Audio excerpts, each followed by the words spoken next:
औज़ुबिल्लाहिमिनश्शैतानिर्रजीम बिस्मिल्लाहिर्रहमानिर्रहीम। आज हमने पढ़ना है बेटा हमारा pharmacy technician category B part second के लेक्चर हैं फंडामेंटल्स ऑफ फार्माकोलॉजी। तो उसकी जो बुक है उसका चैप्टर नंबर 9 पढ़ना है, पेज नंबर 75 से। Introduction of chemotherapy. कीमोथेरापी क्या होता है बेटा? किसी भी बीमारी का केमिकल से इलाज किया जाना कीमोथेरापी कहलाता है। तो इसमें मुख्तलिफ़ बीमारियों का इलाज किया जाता है, वो हम पढ़ेंगे। ये चैप्टर बहुत आसान है और इसमें ज़्यादातर जो है वो कीमोथेरापी जो इम्पोर्टेंट है वो कैंसर वाली है। कैंसर के इलाज के लिए भी कुछ केमिकल की ड्रिप्स लगाई जाती हैं जिसको हम कीमोथेरापी कहते हैं। तो पढ़ते हैं बेटा इसको। ये इंट्रोडक्शन टू कीमोथेरापी। कीमोथेरापी का तारुफ। Chemotherapy is a treatment of various disease. Chemotherapy इलाज है बहुत सारी बीमारियों का। काज्ड बाई पैथोजेनिक ऑर्गेनिज़म, जो किन की वजह से होती हैं? पैथोजेनिक ऑर्गेनिज़म्स की वजह से। पैथोजेनिक ऑर्गेनिज़म क्या होते हैं? ऐसे माइक्रो ऑर्गेनिज़म, ऐसे खुर्दबीनी जानदार जो आम आँख से नज़र नहीं आते और बीमारी फैलाने की ताकत भी रखते हों, तो उनको हम पैथोजन कहते हैं बेटा। पैथोजन आप कहेंगे कि सर ये तो सारे ही बीमारी फैलाते हैं। ऐसी बात नहीं है बेटा। कुछ हमारे दोस्त होते हैं और कुछ हमारे दुश्मन होते हैं। कुछ नॉर्मल फ्लोरा है। नॉर्मल फ्लोरा ऐसा है जो बॉडी में पूरी ज़िंदगी रहता है लेकिन बीमारियां नहीं फैलाता, तो उसको हम कहेंगे non pathogenic.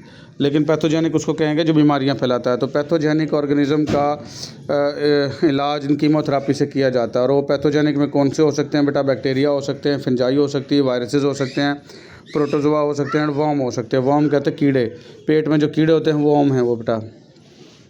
With chemical substances, chemical substances से which due to their selective toxicity, क्योंकि उनकी ख़ास जहरीलापन होता है। डिस्ट्रॉय या तो तबाह कर देता है, आर रिमूव या हटा देता है द पैथोजेनिक ऑर्गेनिज़म, बीमारी फैलाने वाले जानदारों को। विदाउट इंजरिंग द होस्ट, और होस्ट को कोई नुकसान नहीं पहुंचाता। होस्ट क्या हो गए? जैसा कि हम अगर हमने दवाई ली तो ये हमारे बॉडी के ये जो पैथोजेनिक ऑर्गेनिज़म है, बैक्टीरिया, फंजाई, वायरस, प्रोटोजोआ और वर्म, इनको मार तो देगा लेकिन हमें नुकसान नहीं पहुंचाएंगे ये chemical.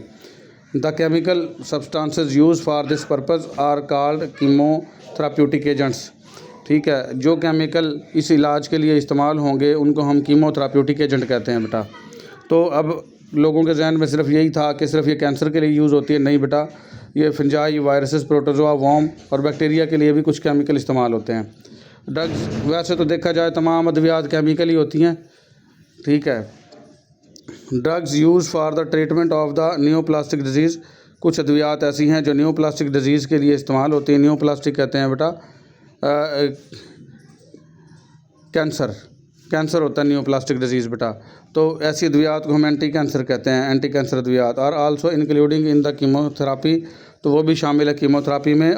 Although causes of cancer is not known in most of the cases, अगरचा बहुत सारे केसेस में जो है कैंसर की वजूहात पता नहीं होती। And anti cancer drugs are most toxic, और एंटी कैंसर अद्वियात बहुत ज़्यादा जहरीली होती हैं टू द पेशेंट, मरीज़ के लिए, as compare to the anti microbial drugs.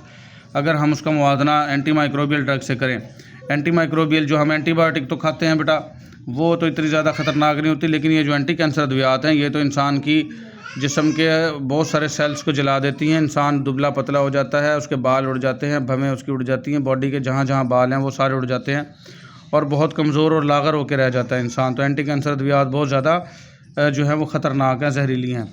Anti cancer chemotherapy does play important role in the treatment of cancer. Anti cancer therapy जो है वो बहुत अहम किरदार अदा करती है कैंसर के इलाज के लिए। तो ये वाला बेटा जो drugs use in the cancer chemotherapy, cancer chemotherapy में जो अद्वियात इस्तेमाल होती हैं ये चार्ट दिया जा रहा है। तो अगर कोई बच्चा बहुत ज़्यादा ही आला है तो वो इनको याद कर ले बेटा, उससे नॉलेज बढ़ जाएगा उसका। तो बाकी ये चैप्टर सारा आसान ही है। ये जो सिर्फ ये एंटी कैंसर अद्वियात जो नाम बताए गए हैं यही थोड़े से मुश्किल हैं, लेकिन इतने भी मुश्किल नहीं है ये। तो अल्काइलेटिंग एजेंट हैं ये सारे की सारे अद्वियात बेटा कैंसर के लिए यूज़ होती हैं। इसमें एग्जांपल क्या है? नाइट्रोजन मस्टर्ड्स है और नाइट्रो यूरिया है। एंटी मेटाबोलाइट्स ड्रग्स हैं बेटा। एग्जांपल क्या है? फॉलिक एसिड एनालॉग आ गए। सॉरी बेटा, थोड़ा स्टॉप करना पड़ा था हमें। तो इसमें एंटी मेटाबोलाइट्स हैं। एग्जाम्पल के तौर पर फोलिक एसिड एनालॉग हैं, पायरिमिडाइन है एंड प्यूराइन एनालॉग हैं।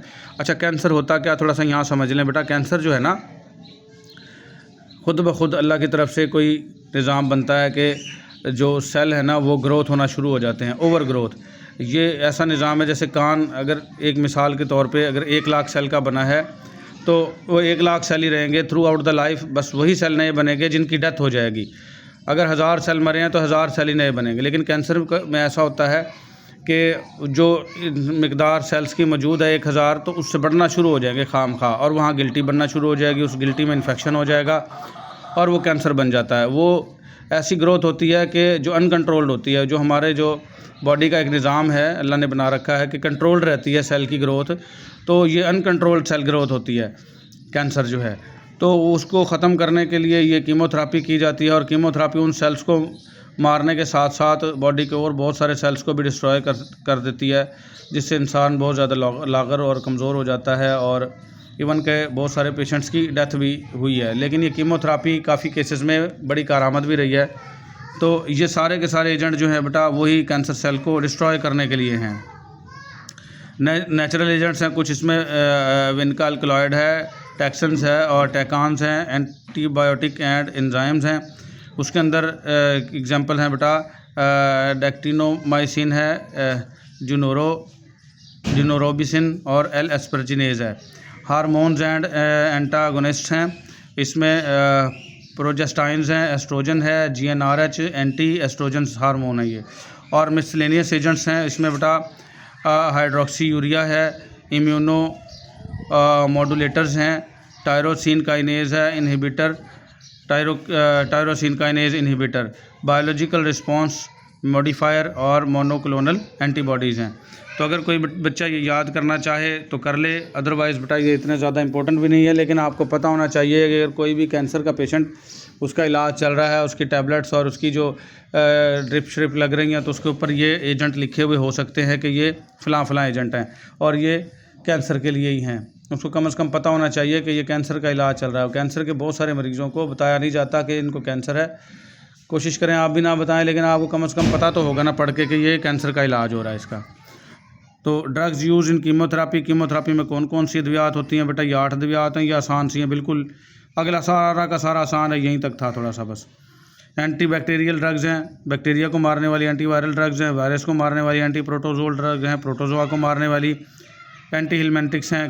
पेट के कीड़ों को मारने वाली एंटी फंगल ड्रग्स हैं। फंजाई को मारने वाली एंटी ट्यूबरक्यूलर ड्रग्स हैं। टीबी के ख़िलाफ़ जो आपको इलाज देंगे बेटा एंटी लेप्रोटिक ड्रग्स हैं। लेप्रोसी कहते हैं बेटा कोड को, जिसमें जिस्म गलना शुरू हो जाता है, तो उसकी अद्वियात हो सकती है। और एंटी कैंसर ड्रग्स, कैंसर से बचाव की अद्वियात जो अभी हमने पढ़ी हैं। तो इनमें ये 8 की 8 अद्वियात का थोड़ा थोड़ा इंट्रोडक्शन दिया है बस इस चैप्टर में। तो हम पढ़ते हैं बेटा एंटी माइक्रोबियल ड्रग्स, जो एंटी बैक्टीरियल ड्रग्स जो बैक्टीरिया को मारेंगी। एंटीबायोटिक भी कह सकते हैं इनको। Anti bacterial drugs are use to treat infection cause by bacteria. Anti bacterial drugs ऐसे इन्फेक्शन के इलाज के लिए यूज़ होती हैं जो बैक्टीरिया की वजह से इन्फेक्शन हुआ है। These drugs possess selective toxicity against bacteria. ये अद्वियात एक ख़ास किस्म का जहरीलापन रखती हैं बैक्टीरिया के लिए as compare to the host cell. अगर हम इसको कंपेयर करें होस्ट सेल के मुताबिक, यानी होस्ट सेल को ये नुकसान नहीं देंगे, बैक्टीरिया को नुकसान देंगी। बैक्टीरिया के लिए जहरीली हैं, हमारे सेल के लिए जहरीली नहीं है। होस्ट कहते हैं बेटा मेज़बान को, हम मेज़बान हैं, जो हम मेडिसिन खाते हैं, हमारे सेल्स के लिए ये ज़्यादा नुकसानदेह नहीं है, बैक्टीरिया के लिए जहरीली हैं। दीज ड्रग्स में भी बैक्टीरियोस्टैटिक, ऐसी अद्वियात बैक्टीरियोस्टैटिक होती हैं और बैक्टीरियोसाइडल या बैक्टीरियोसाइडल होती हैं इन देयर एक्टिविटी, अपने काम में। बैक्टीरियोस्टैटिक क्या होती हैं बेटा? ऐसी अद्वियात जो बैक्टीरिया की ग्रोथ को रोक दें, नशोनुमा ना होने दें, वो बैक्टीरियोस्टैटिक कहलाती हैं। और बैक्टीरिया को मारने वाली बैक्टीरियोसाइडल, जहाँ पे साइड लफ्ज़ होगा बेटा, ये लफ्ज़ पे गौर किया करें, वो मारने वाली होंगी। जैसे सुसाइड, खुदकुशी करना, ठीक है। पेस्टिसाइड, पेस्ट को मारना। ये जो स्प्रे होती हैं, इंसेक्टिसाइड, इंसेक्ट को मारना। इंसेक्ट जो होते हैं ये कीड़े मकोड़े हशरात जो होते हैं। तो इस तरीके से बैक्टीरियासाइडल, बैक्टीरिया को मारने वाली अद्वियात।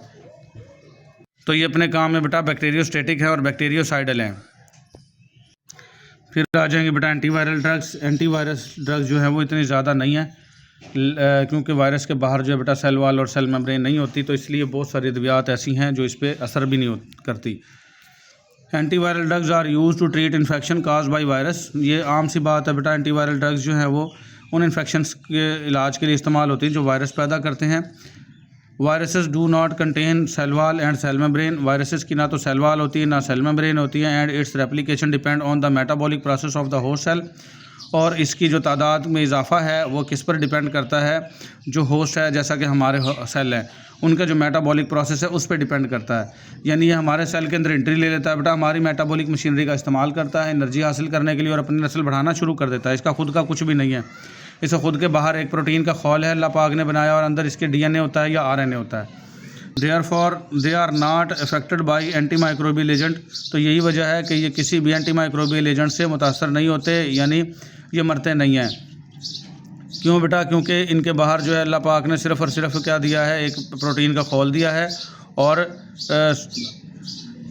डीएनए आरएनए होता है। तो कोई भी एंटी माइक्रोबियल एजेंट है, जैसे एंटीबायोटिक है वो भी एंटी माइक्रोबियल एजेंट है, एंटी फंगल वो भी एंटी माइक्रोबियल एजेंट है, तो ये उनसे नहीं मरता। इसके लिए ख़ास दवा चाहिए और ये तब तक ही मर सकता है जब तक आपके सेल के अंदर एंट्री ना ले ले। तो देयरफॉर यही वजह है clinically effective antiviral agents need to be given much earlier before the onset of the disease. तो जितने भी एंटीवायरल एजेंट हैं वो बहुत पहले दी जाने चाहिए, जब तक बीमारी शुरू ना हो जाए उससे पहले ही। यानी कि ये ऐसी अद्वियात हैं बेटा एंटीवायरल के एहतियाती तौर पे खिला दें। किसी को जैसे ख़तरा हो तो कोई भाई इसको वायरस का हमला हो सकता है, अगर वायरस का हमला हो गया उसके बाद ये एंटीवायरल मेडिसिन जो है वो असर नहीं करेंगी, क्योंकि वायरस जो है वो सेल में एंट्री ले चुका होता है और फिर अगर हम उसको वायरस को मारने जाएंगे तो हमारी खुद की भी मौत होती है। Administration of the drugs that block viral replication has limited effectiveness, अगर ऐसी अद्वियात हम खिलाएं या दें, एडमिनिस्ट्रेशन मीन अद्वियात बेटा बॉडी के अंदर देना, या तो वो खिलाई जाती हैं या इंजेक्शंस के ज़रिए दी जाती हैं या लगाई जाती हैं। तो ऐसी अद्वियात के लिए सिर्फ क्या लिख देते हैं, एडमिनिस्ट्रेशन। तो अद्वियात को हम अगर एडमिनिस्टर करेंगे जो ब्लॉक करती हैं, वायरल को रेप्लिकेट करने से रोकती हैं, यानी वायरस अपनी नस्ल ना बढ़ाए। हैज़ लिमिटेड इफेक्टिवनेस, उनकी जो फ़ायदा है वो बहुत लिमिटेड है। हाउएवर ताहम some anti viral agents are useful as prophylactic agents, तो फिर भी कुछ ऐसी एंटी वायरल अद्वियात हैं जो कि प्रोफाइलेटिक एजेंट के तौर पे काम करते हैं। प्रोफाइलेटिक्स कहते हैं बेटा एहतियातन कोई भी दवा ले लेना, यानी अभी कोई भी शख्स बीमार नहीं हुआ और दवाइयाँ ले रहा है तो उसको हम क्या कहेंगे, एहतियातन ले रहा, तो वो प्रोफाइलेटिक ड्रग्स कहलाती हैं बेटा। फिर आ जाएगी एंटी प्रोटोजोल ड्रग्स। पहले तो बेटा प्रोटोजोआ देख लें, ये प्रोटोजोआ हैं सारे के सारे, ये माइक्रोस्कोपिक होते हैं बेटा, आँख से नज़र नहीं आते, और ये ना तो पौधों के साथ मिलते हैं, ना जानवरों के साथ मिलते हैं, और ना ही वायरसेस बैक्टीरिया के साथ मिलते हैं। ये इनका अलग ही सिस्टम है बेटा प्रोटोजोआ का। इसमें ये पैरामीशियम आ गया बेटा, यूग्लिना आ गया, अमीबा आ गया, जियार्डिया आ गया, पैनासोमा आ गया, और प्लाज्मोडियम आ गया, और स्टेंटर आ गया, ये देखें, और ये टोक्सोप्लाज्मा आ गया। ये मुख्तलिफ़ किस्म की बीमारियां फैलाते हैं। ये माइक्रोस्कोपिक है बेटा, इनके गिर्द सेल मेम्ब्रेन होती है और सेल वाल होती है और इनके अंदर न्यूक्लियस भी होता है, ठीक है। तो इनके ये जो मुख्तलिफ़ बीमारियां फैलाते हैं, इनके ख़िलाफ़ जो अद्वियात इस्तेमाल होंगी वो एंटी प्रोटोजोल ड्रग्स कहलाएंगी। तो पढ़ते हैं बेटा, anti protozoal drugs use to treat protozoal infections. Anti protozoal drugs जो इस्तेमाल होती हैं प्रोटोजोल इन्फेक्शन के इलाज के लिए। Protozoal infections are common among people in underdeveloped countries. जो प्रोटोजोल इन्फेक्शन है वो कॉमन है बेटा उन मुल्कों के लोगों में जो अंडर डेवलप कहते हैं तरक्की पजीर ममालिक, जो गरीब ममालिक हैं, उनमें इनकी बीमारियां ज़्यादा कॉमन है। वेयर सैनिटरी कंडीशंस, जहाँ पर जो सफाई सुथराई की सूरत हाल है, हाइजीन प्रैक्टिस, हाइजीन भी सफाई होती है बेटा, ETC वगैरह वगैरह, और इनएडिकेट नाकाफ़ी हैं। With increase world travel protozoal disease, जिससे पूरी दुनिया में प्रोटोजोल डिजीज़ जो हैं वो ट्रैवल करती हैं, सच एज़ मलेरिया, जैसे मलेरिया हो गया, अमीबियासिस हो गया, अमीबा से फैलने वाली बीमारी बेटा अमीबियासिस हो गया, एंड ट्राइपेनोसोमियासिस, ट्राइपेनोसोमा पैलिडम, ये बेटा बीमारी पैदा करता फीमेल वगैरह में, और इस ख़तरनाक होती है, जेनेटेलिया की, पेशाब की जगह की बीमारियां पैदा करता है। तो इसकी बीमारियां आर स्प्रेडिंग, वो फैल रही हैं। तो इनके लिए जो अद्वियात इस्तेमाल की जाएंगी वो क्या कहलाती हैं बेटा, anti protozoal drugs. Many of the anti protozoal drugs cause serious toxic effects in the host. बहुत सारी एंटी प्रोटोजोल ड्रग्स हैं, सीरियस जहरीले असरात देती हैं मेज़बान को, हमें जैसे बैक्टीरिया हमें कोई जहरीले असरात नहीं दे रही थी, लेकिन एंटी प्रोटोजोल ड्रग्स बेटा वो हमें जहरीले असरात देंगी। Most anti protozoal drugs agent have not prove to be safe for pregnant patient. और बहुत सारी एंटी प्रोटोजोल ड्रग्स जो हैं वो अप्रूव्ड नहीं हैं हामला औरतों के लिए, ठीक है। तो इसलिए इनको एहतियात से ही देना हामला औरतों को, ये ना हो कि उनके जो है ये उनके या उनके जो बेबी उनके पेट में है उसके लिए नुकसानदेह हों। फिर आ जाएंगे बेटा एंटी हेलमेंटिक्स। एंटी हेलमेंटिक्स कहते हैं, हेलमेट्स कहते हैं जो पेट में कीड़े होते हैं उनको कहते हैं, वॉर्म्स भी कहते हैं बेटा उनको। तो उनके मारने वाली अद्वियात क्या कहलाएंगी? Anti helminthics. Anti helminthics are drugs use for the eradication of worms from the body. Anti helminthics drugs जो हैं वो इस्तेमाल होती हैं जड़ से उखाड़ने के लिए, वॉर्म्स जो कीड़े हैं बॉडी के अंदर से उनके लिए इस्तेमाल होती हैं। And anti helminthics which kills the worms is called vermicides. मैंने बताया था साइड बेटा जिसके साथ भी लगेगा मारने वाली। तो एंटी हेलमेंटिक्स जो कि वॉर्म्स को मारती हैं उनको हम वर्मिसाइड कहते हैं। इफ़ द ड्रग इज़ मरली नॉक्शियस टू द वॉर्म, अगर ड्रग जो है वो ख़तरनाक होगी कीड़ों के लिए, नॉक्शियस मीन ख़तरनाक होना बेटा, and causes them to be expelled from the body, और ये वजह बनेगी बॉडी से इनको निकालने के लिए, इट इज़ कॉल्ड वर्मीफ्यूज। इसको हम वर्मीफ्यूज कहते हैं बेटा। ख़तरनाक हो और कीड़ों को बाहर निकाल दे बॉडी से, ऐसी दवा को हम वर्मीफ्यूज कहते हैं। एंटी फंगल ड्रग्स, कुछ बेटा बीमारियां फंजाई से भी होती हैं, तो फंजाई से रोकने वाली अद्वियात, फंजाई के ख़िलाफ़ मज़ाहमत देने वाली अद्वियात क्या कहलाएंगे? Anti fungal drugs. तो anti fungal drugs are use to treat fungal infection. Anti fungal drugs जो हैं वो इस्तेमाल होती हैं फंगल इन्फेक्शन के इलाज के लिए। Fungal infections are common, fungal infections जो हैं वो आम हैं। They may affect mucous membrane, ये म्यूकस मेम्ब्रेन को इफ़ेक्ट करती हैं। म्यूकस मेम्ब्रेन क्या होती है बेटा? नाक की, मुंह की, मैदे, आंत, पखाने वाली जगह, पिछी वाली जगह, जहाँ पे भी जो ये सारी जगह बताई उनके अंदर वाली पहली जिल्द क्या कहलाती है? Mucous membrane. ये चिपचिपा मादा पैदा करती है म्यूकस, ठीक है। तो ये जितनी भी म्यूकस मेम्ब्रेन है ये इनको मुतासर करती हैं। फंगस बेटा स्किन, हेयर, जिल्द के बालों को मुतासर करती हैं, नेल्स और नाखूनों को मुतासर करती है फंजाई। समटाइम्स इंटरनल ऑर्गन्स में भी इन्वॉल्व, कुछ कभी कभार ऐसा भी होता है कि ये अंदरूनी अज़ा तक भी पहुंच जाती हैं। एग्जांपल के तौर पर लंग्स, आंतों को, लंग्स क्या होगी? फेफड़े, इंटेस्टाइन क्या हो गया? आंतें, लीवर क्या हो गया? जिगर, ब्रेन क्या हो गया? दिमाग। तो इन तमाम चीज़ों को मुतासर करती हैं वगैरह वगैरह। ETC का मतलब क्या होता है बेटा? वगैरह वगैरह। तो सम एंटी फंगल ड्रग्स, कुछ एंटी फंगल ड्रग्स होती हैं are for local application only, उनको लोकल एप्लीकेट किया जाता है, यानी जहाँ पे फंगल इन्फेक्शन हुआ है वहीं पे इस्तेमाल की जाती हैं। जैसे अक्सर औक़ात पाँव की उंगलियों के दरमियान में फंगल इन्फेक्शन हो जाता है, ज़्यादा बूट वगैरह जो पहनते हैं आर्मी के सिपाही, पुलिस के सिपाही, तो उनकी उंगलियों के दरमियान में हो जाता है, तो वहाँ पे जो लगाई जाएंगी, जहाँ लगाई जाएँ वहीं असर दिखाएँ, वो क्या कहलाते हैं बेटा? लोकल एप्लीकेशन, ठीक है। Other drugs are given orally और मे बी इंजेक्टेड, और कुछ अद्वियात ऐसी एंटी फंगल ड्रग्स जो ओरली यानी मुंह के ज़रिए भी खिलाई जाती हैं और उनको इंजेक्ट भी किया जाता है इंजेक्शंस के ज़रिए। कुछ लोकली यूज़ होती हैं, कुछ मुंह के ज़रिए खिलाई जाती हैं और कुछ इंजेक्शंस के ज़रिए दी जाती हैं बेटा। फिर आ जाएंगी एंटी ट्यूबरकुलर ड्रग्स, TB के ख़िलाफ़ हमें इलाज फराहम करने वाली अद्वियात एंटी ट्यूबरकुलर ड्रग्स कहलाएंगी। Anti tubercular drugs are use to treat tuberculosis. Anti tubercular drugs जो हैं वो TB के इलाज में इस्तेमाल होती हैं। Tubercular is a small rounded swellings, tubercular जो है वो छोटे छोटे गोल जो है स्वेलिंग के निशान होते हैं बेटा, सोजिश होती है और नोड्यूल्स बन जाते हैं।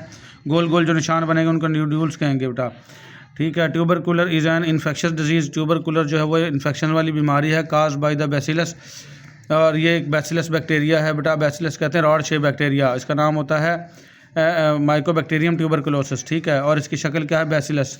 बैक्टीरिया 3 शक्लों के होते हैं बेटा, रॉड शेप्ड होते हैं जिनको बैसिलस कहते हैं, गोल होते हैं जिनको कॉक्सिक्स कहते हैं, और स्प्रिंग जैसे होते हैं स्पाइरिला कहलाते हैं। तो ये रॉड शेप्ड बैक्टीरिया हैं and characterised by the formation of nodules, और इनकी खासियत ये है कि नोड्यूल बनाते हैं, यानी गोल गोल उभार बना देते हैं फेफड़ों में जाके। इन पल्मोनरी ट्यूबरकुलोसिस, जो फेफड़ों की TB है, पल्मो बेटा लंग्स को कहते हैं, ये इसका यूनानी नाम है, पल्मो मीन लंग्स। तो पल्मोनरी ट्यूबरकुलोसिस का मतलब क्या हो गया? फेफड़ों की TB। The bacillus is inhaled to the lungs, bacillus को आप सांस के ज़रिए इनहेल करते हो, अंदर लेके जाते हो और वो फेफड़ों में पहुंच जाता है। Where it sets up a primary tubercle, और जहाँ पर ये सेट कर देता है प्राइमरी ट्यूबर सिली, यानी एक प्राइमरी उभार बनाता है, ठीक है। And spreads to the nearest lymph nodes, और करीब करीब के लिम्फ नोड्स में भी ये पहुंच जाता है और TB फैल जाती है, ठीक है। फिर आ जाएंगे बेटा एंटी लेप्रोटिक ड्रग्स। मैंने बताया था लेप्रोसी क्या होती है? कोढ़ का मर्ज, जिससे जिस्म गलना शुरू हो जाता है बेटा, तो उसके ख़िलाफ़ जो हमें इलाज फराहम करेंगे अद्वियात वो एंटी लेप्रोटिक ड्रग्स कहलाएंगी। These drugs are use to treat leprosy. ऐसी अद्वियात जो है वो लेप्रोसी के इलाज के लिए इस्तेमाल होती हैं। Leprosy is the chronic disease. Leprosy जो है वो क्रोनिक डिजीज़ है। क्रोनिक कहते हैं बेटा जो लंबे अरसे तक चले, जो 15 डेज से कम चलती है उसको एक्यूट कहते हैं, और जो 15 डेज से ज़्यादा रहे तो उसको क्रोनिक डिजीज़ कहते हैं बेटा। काज बाई बैक्टीरिया, और ये बैक्टीरिया की वजह से होती है। That affect the skin mucous membrane, जो जल्द की म्यूकस मेम्ब्रेन को मुतासर करता है, एंड नर्व्स, और नर्व्स को मुतासर करता है। काजिंग डिसकलरेशन, जिससे रंग ख़राब हो जाता है, and lumps on the skin, और जल्द के ऊपर फोड़े बन जाते हैं। ठीक है, ऐसे फोड़ा बनेगा खाम खा, और उसके अंदर जो इंसान है वो फटेगा और वो ज़ख़म बन जाएंगे बेटा। तो फिर आ जाएंगी एंटी कैंसर अद्वियात। हम शुरू में पढ़ के भी आए हैं बेटा एंटी कैंसर अद्वियात। इसमें सिर्फ अपना दवा नहीं पढ़नी, सिर्फ इसका तारुफ ही देखना है बेटा। These drugs are use to treat cancer. ऐसी अद्वियात जो हैं कैंसर के इलाज के लिए यूज़ होते हैं। न्यूप्लेसिया और ट्यूमर, न्यूप्लेसिया भी कैंसर है बेटा। और ट्यूमर भी दो किस्म के होते हैं, कैंसेरियस ट्यूमर होते हैं, एक नॉन कैंसेरियस होते हैं। जो बीनाइन ट्यूमर होते हैं वो नॉन कैंसेरियस होते हैं, जो मैलिग्नेंट ट्यूमर होते हैं वो कैंसेरियस होते हैं। तो इसलिए ट्यूमर कह देते हैं बेटा इसको। तो ये ड्रग्स जो है वो कैंसर, न्यूप्लेसिया और ट्यूमर के इलाज के लिए इस्तेमाल होती हैं। Cancer is a disease caused by an uncontrolled division of abnormal cells in the part of the body. Cancer जो है ऐसी डिजीज़ है जिसमें सेल डिवीज़न है एबनॉर्मल होती है जिस्म के हिस्सों में, दैट देन इन्वेड, जो कि दाखिल हो जाती है, डिस्ट्रॉय द सराउंडिंग टिश्यूज़, और ये तबाह कर देती है करीब करीब के टिश्यूज़ को, और वो टिश्यूज़ बेटा गलना शुरू हो जाते हैं। Spread of the cancer cells, जिसको मेटास्टेसिस कहते हैं, मे अकर विया द ब्लड स्ट्रीम, ये खून के ज़रिए होती है, यानी ये कैंसर सेल्स जो हैं वो खून के ज़रिए फैलते हैं। खून के ज़रिए पूरी बॉडी में कैंसर फैल जाता है। आर द लिम्फेटिक चैनल्स, या लिम्फेटिक चैनल्स के ज़रिए फैलते हैं। जैसे बेटा खून तो पूरी बॉडी में बहता ही बहता है, इसी तरीके से अल्लाह पाक ने एक और माया रखा हुआ है जिसको हम लिम्फ कहते हैं। लिम्फ भी हमारी मुख्तलिफ नालियों में बहता है, उसको लिम्फेटिक वेसल्स कहते हैं। जैसे खून की नालियाँ ब्लड वेसल कहलाती हैं, लिम्फेटिक वेसल जो है वो लिम्फ की नालियाँ कहलाती हैं। जो लिम्फ जो है वो ऐसा माया है बेटा जो खून से निकलता है और खून में ही वापस जाता है। इसका काम मुख्तलिफ़ किस्म के जरासीमों को पकड़ के उनको मारना है, और हमारी बॉडी को जो है जब बीमारियों से बचाना है, और टिश्यूज़ को धो के वाश करके टिश्यूज़ के बेकार मादों को वापस खून में शामिल करना है। और वो बेकार मादे या तो जिगर उनका बाइल बना देता है और वो पखाने के ज़रिए खारिज हो जाती हैं, या पेशाब जो है, जो गुर्दे जो हैं वो उसको पेशाब बना के पेशाब के ज़रिए उन बेकार मादों को खारिज कर देते हैं। तो जिस तरीके से ब्लड पूरी बॉडी के अंदर बहता है, इसी तरीके से लिम्फ भी पूरी बॉडी में बहता है। लेकिन अगर ये कैंसर सेल ब्लड में या लिम्फ में शामिल हो जाएँ तो इन्होंने बहना तो है ही पूरी बॉडी में, तो ये कैंसर सेल भी फैल जाते हैं वहाँ तक, तो पूरी बॉडी में कैंसर सेल फैल जाता है बेटा। तो वही बता रहा है कि ये कैंसर सेल किससे फैलते हैं बेटा, या तो ब्लड के ज़रिए या लिम्फेटिक चैनल के ज़रिए फैलते हैं। कैंसर में भी ट्रीटेड बाय सर्जरी, कैंसर का इलाज हम ऑपरेशन से करते हैं, रेडियोथेरापी शुआओं से करते हैं, और कीमोथेरापी या केमिकल से करते हैं, जो कि हम पढ़ रहे हैं। कीमोथेरापी में बेटा केमिकल की ड्रिप लगाई जाती हैं, या कुछ टैबलेट वगैरह दी जाती हैं जो केमिकल पे जो है मुश्तमिल होती हैं। वो केमिकल जाके उन सेल को डिस्ट्रॉय करने की कोशिश करते हैं। Certain tumours are highly sensitive to chemotherapy, कुछ ट्यूमर ऐसे भी हैं जो इंतहाई सेंसिटिव होते हैं कीमोथेरापी से, यानी कीमोथेरापी से यानी कि उनकी मौत हो जाती है। But many tumours are not sensitive to the such drugs, लेकिन कुछ ट्यूमर ऐसे भी हैं जो सेंसिटिव नहीं होते इन ड्रग्स से, यानी कि वो मरते भी नहीं हैं। कीमोथेरापी से भी उन ट्यूमर्स का इलाज नहीं होता। कुछ का इलाज हो जाता है, जो सेंसिटिव होंगे इलाज हो जाएगा, जो सेंसिटिव नहीं होंगे उनका इलाज नहीं होगा बेटा। तो ये था हमारा बेटा कीमोथेरापी वाला चैप्टर जो था हमारा 9। फिर हम पढ़ेंगे चैप्टर 10 एनेस्थेटिक ड्रग्स, ऐसी अद्वियात जो बेहोशी के लिए इस्तेमाल की जाती हैं, वो अगले लेक्चर में। आज के लिए इतना ही बेटा, अल्लाह हाफिज़।